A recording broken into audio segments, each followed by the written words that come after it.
I'm a 30-year-old male, always been the responsible one in my family. I've been working as a construction foreman for almost a decade now. It's good money, but my back is shot from years of heavy lifting. I started as a basic laborer at 22, worked my way up through sheer grit, showing up every single day, even when I was sick or hurting. My boss noticed and promoted me 3 years in. Now I manage a crew, and we handle mostly commercial projects, strip malls, office renovations, that kind of thing. My parents, Carol and Steve, 58 and 60 years old respectively, have always been terrible with cash, like monumentally bad. They weren't always like this though. Back when I was a kid, Dad had a decent job at the paper mill, and Mom worked part-time at a dentist's office. We weren't rich, but we had enough. Then the mill shut down when I was in high school, and everything went downhill. Dad bounced between jobs, never finding anything stable. Mom started working full-time, but they'd already gotten used to a certain lifestyle they couldn't afford anymore.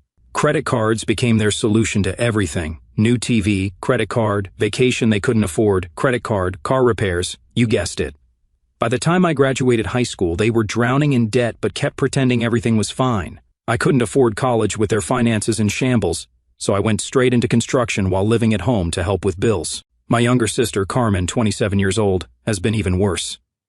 She calls herself an aspiring content creator, but really she's just another basic chick posting filtered selfies and unboxing videos to her sad 1,200 followers. She dropped $900 on a ring light setup last year and acts like she's going to be the next Kylie Jenner or something. Never mind that she studied communications at the state college for 5 years. It took her an extra year to graduate because she kept changing her focus, and now she has a degree gathering dust somewhere. After college, she worked at a marketing firm for all of 8 months before quitting because her boss didn't respect her vision. Since then, it's been a string of part-time retail jobs she quits the moment they expect her to, actually work. Between jobs, she lives rent-free at our parents' place, eating their food and running up their utilities while building her brand. Carmen tried starting some nonsense online clothing boutique that tanked after burning through $15,000 of my parents' retirement money. High-end fashion, she called it. More like high-end garbage bags with sequins. The funniest part was watching her make these cringe-worthy entrepreneur posts while the business was actively failing. Rise and grind, boss babe, women in business. Meanwhile, she couldn't even ship the right sizes to people. You get the vibe, LOL. Last Christmas, Carmen had the nerve to gift me a shout-out package on her Instagram as my present. She literally handed me a card with her own profile printed on it saying, "Congrats, you've won a featured post on Carmen Styles." What even is that? Meanwhile, I'd spent $350 on the Apple Watch she'd been hinting about for months. I even tried helping with her little business, built shelves, set up spreadsheets, offered to handle shipping with my logistics experience. She brushed it off, said my corporate mindset killed her creativity. 2 months later, she was buried in complaints about wrong orders and late deliveries. When customers started posting negative reviews, she called me crying about internet bullies and expected me to call each one and make it right because I'm good with difficult people. I refused, and she didn't speak to me for a month. The most peaceful month of my life, honestly. My parents eat that crap up. Dad bought her a MacBook Pro for editing that she uses to watch Netflix. Mom defends her every failure like it's some badge of honor. Carmen's exploring her passions. No, Carmen's exploring your wallet. Anytime I try to point out that maybe Carmen needs to get a real job, I'm the bad guy. You just don't understand the creator economy, Sam. Pretty sure the creator economy involves actually creating something of value, but what do I know? The worst was when Carmen crashed her car texting while driving, big surprise, and Mom called me instead of insurance. Carmen's too upset to deal with this right now, she explained, as if that justified anything. When I asked about their coverage, turns out they dropped it to liability only without telling me, after I'd specifically paid for their comprehensive policy 6 months before. That money had clearly gone to Carmen's business retreat in Miami that looked suspiciously like a vacation from her Instagram posts. Since that boutique disaster 3 years ago, I've basically been their safety net, covering their mortgage, $1,200 a month, when they fall short, which is basically every other month. Their house isn't even that nice, a 3-bedroom ranch in a decent but aging suburb. They could have had it paid off by now if they'd stuck to the original 30-year mortgage, but instead they're 15 years in with 25 years still to go thanks to all the refinancing. I dropped $3,800 on Carmen's car repairs last year because she couldn't afford it, yet she still made it to Coachella that same month. It was just basic maintenance she ignored until it all failed, brakes shot, timing belt ready to snap, tires bald as my Uncle Joe. The mechanic even asked if she had a death wish. Meanwhile, her Instagram was all boat selfies and some guy with industry connections, whatever that means. I even covered Dad's $5,200 medical bills because he refused cheaper insurance, said the hospital food was better on his plan. He's got basic health issues he could manage if he took his meds and ate something green once in a while. Every time I buy groceries, the veggies rot and the junk disappears like magic. Then he has the audacity to call me, wheezing after climbing the stairs, to complain that his doctor is trying to scam him by suggesting he lose weight and exercise. Mom's no better with the medical stuff. She got prescribed generic blood pressure meds, but insisted on the name brand that cost $180 more per month, because she read online that generics are made in China. I tried explaining that her medication is literally the same compound, just cheaper, and she accused me of wanting her to die to save a few bucks. Then she had me drive her to 3 different pharmacies to find one that stocked her preferred brand. One time I was late sending money for their electric bill because I was literally in the hospital with a work injury. A beam dropped on my shoulder and tore my rotator cuff. The surgeon said I was lucky it wasn't worse. Mom called me 4 times, asking where the money was. She didn't even ask how I was doing, just, "We need that transfer today, Sam." I was literally on post-op painkillers, trying to figure out how to do a bank transfer with one arm in a sling. The next day she showed up at the hospital, not with food or comfort items, but with their water bill and property tax statement. She laid them on my meal tray, right next to my Jell-O cup, and started calculating how much I'd need to transfer once I got my workers' comp check. Then she complained about the hospital parking fee and hinted that I should cover that too. All told, I've dumped around $42,000 into their lives over the past 3 years. That's not an estimate. I actually went through my bank statements and added it all up one depressing Sunday night. Mortgage help, car payments, medical bills, loans that were never repaid, groceries, utilities. It just kept adding up. Meanwhile, I'm living in a crappy 1-bedroom apartment with pipes that sound like they're summoning demons every time I flush. But hey, family's family, right? At least that's what I kept telling myself while I watched my savings account bleed out. My apartment isn't even cheap. $1,350 a month for 680 square feet in a building that was probably nice when Reagan was president. The location's decent, close to most of our job sites, but the amenities are a joke. The fitness center is a rusty treadmill and 2 dumbbells in what used to be a storage closet. The pool is closed more often than it's open due to filter problems, but it's all I can afford while essentially supporting 2 households. My buddy Derek kept telling me I was getting used, but I'd brush it off with the classic, "They do the same for me," even though I knew they wouldn't spot me $50 if I was stranded. He's known me since high school, and watched the whole family's money drain in real time. He even tried an intervention once. Showed up with spreadsheets breaking down how I could have bought a house by now. I got pissed, ignored him for 2 weeks, then apologized when I realized he was just looking out. Last Thanksgiving proved Derek right. I caught the flu, the real deal, 103-degree fever, felt like death. I called Mom to say I couldn't make dinner. Her response? "But who's going to carve the turkey? Your father's wrist is still sore from his golf game." Not, "Are you okay?" or "Need anything?" Just concern about who would perform my designated function. I ended up dragging myself there anyway, sweating through dinner and giving everyone my flu. Dad had the nerve to complain that I'd ruined the holiday when he got sick 3 days later. Then came that call in June that changed everything. It was a Wednesday night, hot as anything in my apartment. The AC was busted again, and the maintenance guy, Terry, had been saying, "I'll fix it tomorrow," for 2 weeks. I was sprawled on my couch in basketball shorts chugging ice water when my phone lit up with my mom's face. The window unit I'd bought as a backup was struggling against the 94-degree heat, making this awful rattling noise every few minutes. I'd just gotten home from a 12-hour day overseeing a concrete pour that had to be done before the real heat kicked in. My shirt was still damp with sweat, and I had that bone-deep exhaustion that comes from being on your feet all day. "Hey, Mom," I answered, figuring she needed grocery money or something. "Sam," she said with that fake cheerful voice, "just wanted to let you know Carmen's hosting a big pool party at her place for the 4th. We're covering everything." By her place, Mom meant the townhouse Carmen rented that I was subsidizing to the tune of $600 a month because she couldn't afford the full $1,800 rent on her sporadic income from part-time social media consulting gigs. By we're covering everything, she meant I'd be getting a call in a day or 2 asking for a little help with party supplies. I waited for the invite. It didn't come.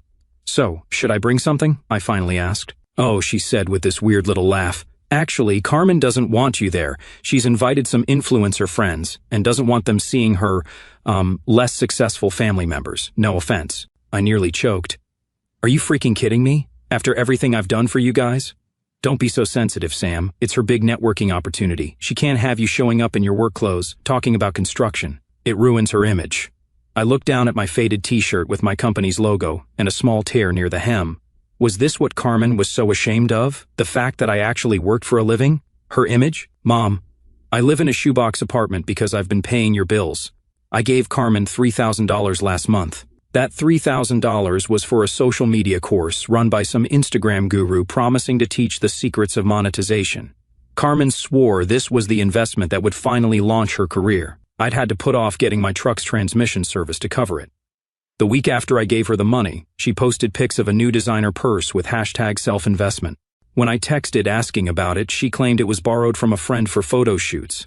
That friend's profile didn't exist when I searched for it. Well, that's your choice. Nobody asked you to do that. Anyway, Carmen needs this for her career. Don't be selfish. I hung up and immediately opened my banking app. There it was, $9,800 transferred to them over the past 4 months alone. And I just put down a $1,500 deposit on a lake house rental for the whole family for the week after the 4th. Mom had been begging for months about needing a family getaway. I'd booked it as a surprise, planning to tell them this weekend. It had a dock for fishing, which Dad used to love before he got too lazy to go, a fire pit for making s'mores, and enough bedrooms that we wouldn't be on top of each other. My finger hovered over the cancellation link. That Instagram post from last weekend flashed in my head, her posing on some guy's boat with the caption, "Self-Care Sunday, sometimes you gotta splurge. On yourself," with the nail polish emoji, while I was eating ramen for the 3rd night that week because I'd helped Mom cover their property tax bill. I hit cancel. Refund processed. But that wasn't enough, not nearly enough. For the first time in years, I let myself really feel the anger I'd been pushing down. All those times I'd skipped going out with friends because I couldn't afford it. The vacation days I'd sold back to my company for extra cash that went straight to their bills. The dating relationships that fizzled because I was always stressed about money or getting calls from my family during dates. Like the time I was at dinner with Melissa, this cool architect I'd met through work. Right as our food arrived, Carmen called 5 times in a row. When I finally answered, thinking someone had died, it was because she'd locked herself out of her Apple account and needed my password right now because she was in the middle of a super important Instagram live. Melissa never returned my calls after that date. The next morning, I called my cousin Toby, who works at the electric company. "Yo, need a favor," I said when he picked up. "What's up, man? You sound pissed." Toby and I used to be close as kids before my family's financial disaster pulled me away from everyone. He'd gotten a solid union job right out of high school, bought a modest house with his wife Tara, and had 2 kids and a dog, the normal, stable life I should have had if I wasn't constantly bailing out my family. I laid out the whole situation, years of supporting them, thousands drained from my account, and now being excluded from the family 4th of July because I might damage Carmen's influencer cred. "That's messed up," Toby said. "Your sister's always been a taker, but your parents should know better." My plan was simple. Toby worked in the scheduling department at the electric company. With the heat wave coming, they were already preparing for potential brownouts due to high AC usage. All he had to do was make sure my parents' neighborhood was on the list for a planned maintenance outage during peak party hours on the 4th. Toby laughed his butt off as I explained. "That's wild, dude. I love it. I'm in." "You sure you won't get in trouble?" I asked, suddenly concerned about dragging him into my family drama. "Nah, these maintenance outages are scheduled all the time in summer. I'll just move some things around on the calendar. Totally routine paperwork stuff. Nobody will question it." I also hit up my friend Marcus, who does HVAC work. His company handled the maintenance for Carmen's townhouse complex. "You sure about this?" he asked after I explained. "Text me when you want it done." Marcus agreed to postpone the repair order for Carmen's AC unit, which was already showing signs of strain. Nothing dangerous, just making sure it wouldn't get fixed before the party, when it would inevitably fail in the heat. All he had to do was move her repair ticket to the after-holiday weekend pile, which was standard practice anyway, given the backlog of emergency calls they were getting during the heat wave. Over the next few days, I kept everything normal. Dad called, asking for $200 for party supplies, and I sent it without comment. Mom texted about borrowing my coolers for the party, and I dropped them off with a smile. Carmen didn't contact me at all, except to ask if I could boost her posts about the party. The nerve. I also started quietly preparing for my own freedom. I contacted my bank about removing my parents as authorized users on my backup credit card, something I'd set up for emergencies that had somehow become their regular shopping card. I changed all my passwords and PINs. I even called my cell phone provider to remove Carmen from my family plan, where I'd been paying for her unlimited data for years. The customer service rep asked if I wanted to notify the removed line. "Absolutely not," I said. "Let her find out the hard way." The day before the 4th, Toby swung by my place with a drink. All set for tomorrow, he grinned. Man, this heat wave is supposed to be brutal. Gonna hit 97 degrees. Yep, perfect timing. July 4th came, and my social feeds lit up with Carmen's pool party prep, Mom arranging platters of food, Dad in a ridiculous grill apron setting up new patio furniture I definitely paid for at some point, Carmen in a new bikini posing with her friends by the pool. Hashtag family time was the hashtag all smiles and rainbows. The food spread looked expensive. Steaks, fancy charcuterie boards, and what looked like catered desserts. There were professional-looking decorations everywhere, balloon arches, custom banners, even what looked like a photo booth set up with props, all for Carmen's networking opportunity. I recognized the pool floats from my Amazon account. They'd been delivered to my place by mistake last week before I forwarded them to Carmen's. Somehow, she'd ordered $300 worth of inflatable stuff on my account and forgotten to mention it. She even posted a story with some lame influencer who had 5,000 followers, acting like she'd booked a celebrity appearance. So blessed to have Lifestyle by Jenna at my exclusive pool gathering. Hashtag networking, hashtag blessed, she wrote. I spent the day at a baseball game with Derek, deliberately keeping my phone on silent. We had decent seats along the third baseline. I bought myself a jersey, got the overpriced drink and nachos, even splurged on dessert. So, you really going through with this? Derek asked. Yep, I said. Tonight's the night I stop being their safety net. About time, he replied. What are you going to do with all that extra money you're not sending their way? I hadn't even thought that far ahead. Maybe actually start saving for my own house. Or take a real vacation for once. Hell, maybe I'll even start dating again without having to end every night early because Mom's calling about the water bill. To financial freedom, Derek said, raising his cup. When we got back to my place around 11:45 p.m., my phone was exploding. Mom, Sam, the power just went out. The whole block. Call us back. Son, we need help. Power's gone and it's hot as hell in here. Carmen, what the hell did you do? The power's out and all my influencer friends are leaving. My makeup is running. I scrolled through more messages, smiling at each one. The satisfaction was real. Carmen, my refrigerator full of party food is gonna spoil. This is thousands of dollars. Mom, Sam, please call us back. It's an emergency. Dad, the neighbors say the power company says it won't be back until morning. Then came the social media notifications. Carmen's Instagram story update, worst night ever. Power outage, ruined everything. Universe is testing me, with a cry emoji. One of her friends had posted, thanks for the sweat fest when Carmen styles, maybe check your electricity bill next time, LOL. Another commented, some exclusive event. Couldn't even keep the lights on. Fail. The schadenfreude was delicious. Then I turned my phone off and slept like a baby for the first time in years. No anxiety about tomorrow's family emergency. No mental calculations of how much I could spare this month. Just peaceful, dreamless sleep. The next day, notifications from them were still piling up. 47 missed calls, 23 voicemails, 89 texts. I scrolled through them with a huge grin on my face. The power had gone out at Carmen's right as the party was peaking. Toby had arranged for their block to be accidentally deprioritized for restoration due to a system error. With temperatures still in the 90s at midnight, everyone had left Carmen's dark, hot house. Her perfect pool party had ended with warm drinks, melting ice cream, and a bunch of sweaty, pissed-off guests. But that was just the beginning. The AC had failed completely around 10 p.m., right before the power outage. Marcus had made sure the emergency repair team had scheduling conflicts. The combination of no AC and no power had turned Carmen's townhouse into an oven. According to the increasingly desperate texts, most of her influencer friends had left within an hour of the power outage, complaining about the heat and the darkness. One of Carmen's texts really got me. I've lost all my credibility because of you. Lifestyle by Jenna unfollowed me. She was going to feature me in her upcoming collab. The horror of being unfollowed by a nobody with a bot follower count. Tragedy. My parents had apparently tried to save the day by bringing over battery-powered lanterns, but it was too little, too late. The food had started to spoil in the heat, and without music, air conditioning, or even fans, the party had died a quick death. Mom's texts ranged from pleading to threatening, culminating in, your father's blood pressure is through the roof because of this stress. If anything happens to him, it's on you. Around 2 p.m., there was a pounding at my door. Dad stood there, red-faced and sweating, with Mom and Carmen behind him. The power's still out, he growled, and now the lake house reservation is gone. What the hell did you do? I leaned against the door frame, cool air from my perfectly functioning AC washing over them. They looked rough. Clearly, none of them had slept well in the heat. Carmen's hair was frizzy, making her look like a pissed-off zombie. Mom's makeup was smeared, and Dad's shirt had sweat stains all over it. Guess I'm not family enough for your party, but I'm family enough to fix your problems, huh? This isn't funny, Sam, Dad shouted. It's 95 degrees in that house. Fix it now.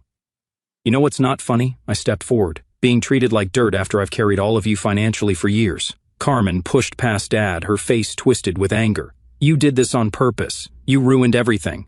I had real influencers there. This could have been my big break. Oh, like that chick with 5,000 followers who sells knockoff handbags from her mom's basement? But sure, I'm the embarrassment. I laughed. You're just jealous because I'm building something while you swing hammers all day like a caveman, she screamed. Building what, Carmen? Debt? Delusion? You've never earned an honest dollar in your life. I pulled out my phone, opened my banking app. Want to see something interesting? Here's what I've sent you in the past year alone. I scrolled through the transfers. $600, $850, $1,200, on and on. That's $16,400, Carmen, just to you, not counting what I've given Mom and Dad. Where's that building something money coming from? Oh, right, my caveman job. Mom jumped in. Sam, that's enough. How dare you speak to your sister that way after all we've done for you? That was it. Something in me snapped. All you've done for me? Are you freaking kidding me? I've given you $42,000 in 3 years. I live in a hole of an apartment while Carmen posts about a luxury lifestyle from a house I basically pay for. Carmen rolled her eyes. Whatever. Can I use your shower? I have a sponsored post due today, and I look like crap. I stared at her, not believing the nerve. She got that while my parents were just looking at me like I was the problem here. I was done with this nonsense. Get out, I said. All of you, get the hell out of my building. The hell you mean get out? Mom started. Get out, I yelled, loud enough that my neighbor's door cracked open. I'm done being your freaking wallet. Figure it out yourselves. You're gonna regret this, Carmen hissed as Dad pulled her away. You're dead to me. Then I slammed the door, cutting off their yells. The next morning, the first thing I did was call my bank.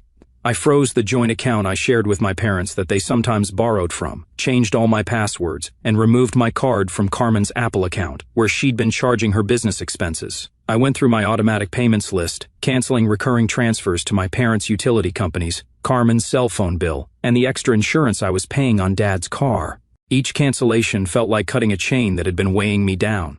The total monthly savings, $1,876.45.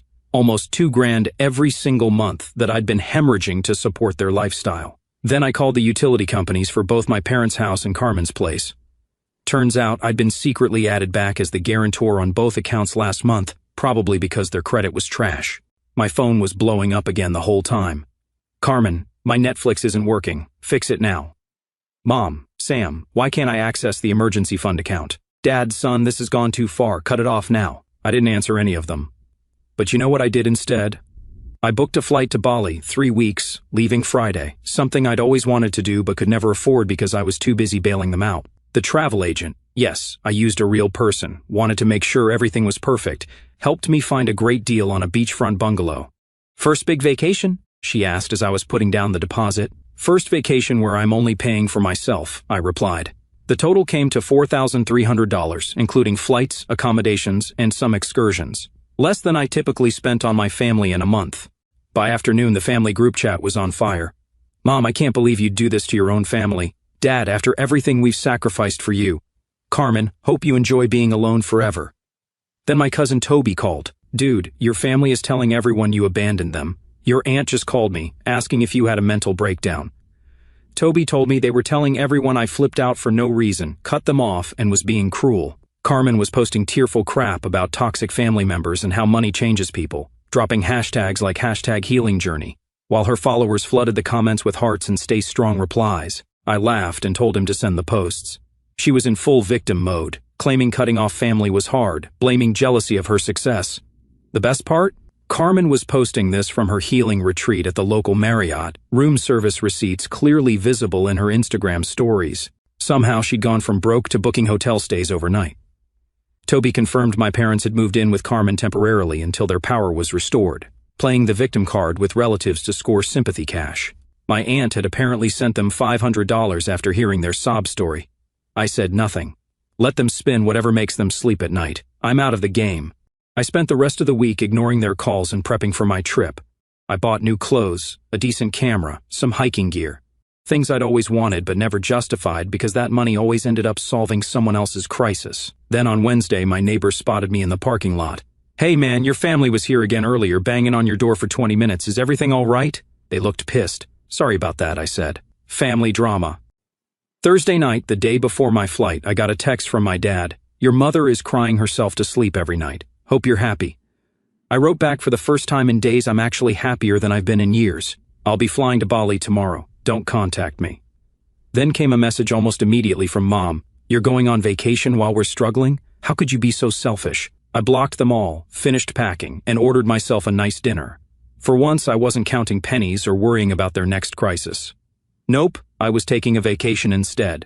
You guys won't believe the chaos that happened while I was gone. I just came back from my trip, and what I found back home got me frozen.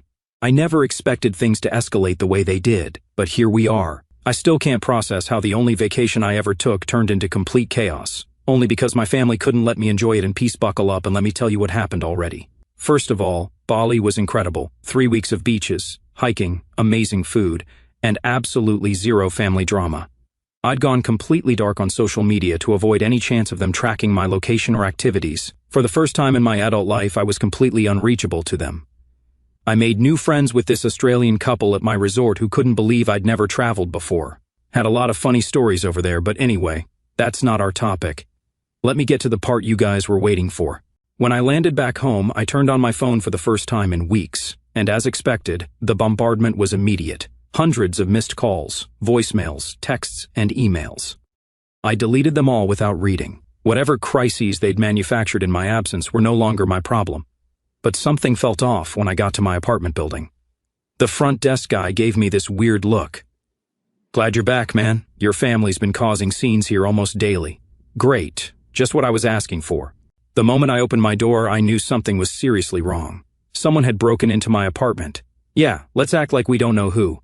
Drawers were pulled out, the closet emptied, furniture moved. Then I realized they had a key.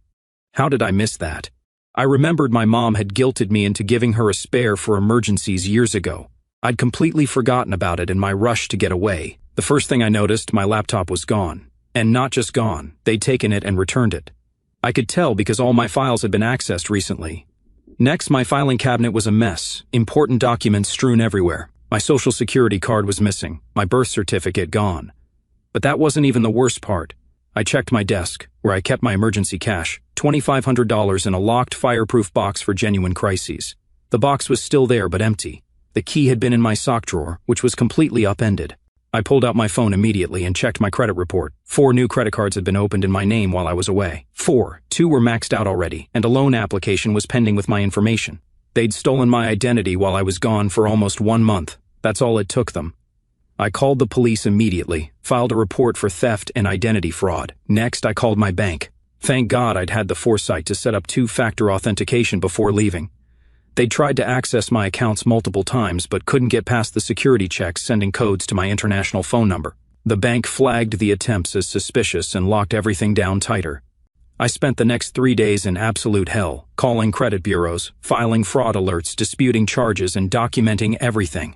The Identity Theft Protection Service I signed up for confirmed my suspicions. The applications all came from my parents' IP address and were filled out using Carmen's laptop. They hadn't even tried to hide it.